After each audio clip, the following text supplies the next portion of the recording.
Hi. For this episode, I wanted to read a short essay I wrote on the subject of poetry. Here it goes. Poetry is bringing what is tucked away into the light. Firearms, hidden but when wielded, have audacity to go against the very world itself.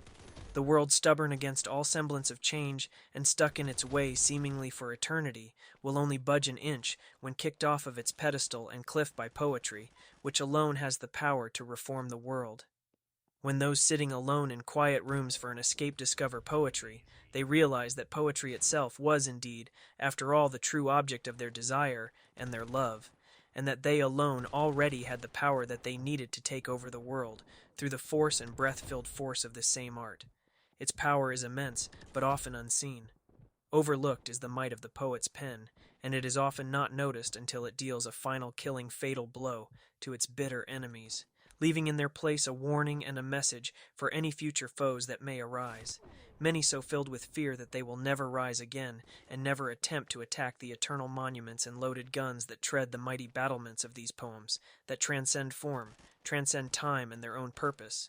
Poems flowing all throughout the world, understood by only those with the power to wield them, and wielded with deadly force, immortal and fair, powerful and inevitable.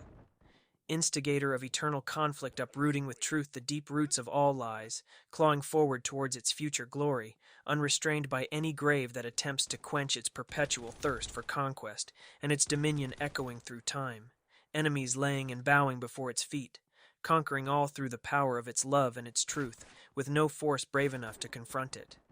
Poetry begins as a whisper, a soft, gentle voice bringing up the poor and turning away the rich empty-handed.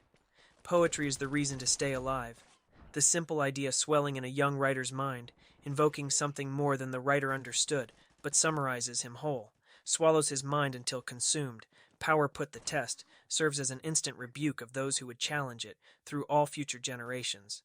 The confidence of poetry exists in its flow and in its rhythm, using words as a vessel to itself becomes something more, an organism of passion, flowing infectiously from one person to another, its purpose floating immaterially but with profound impact on the material world.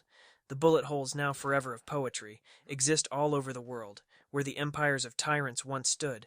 They have fallen, or their fate is already predetermined and written by poetry, an eternal call of the poet to be all he is meant to be.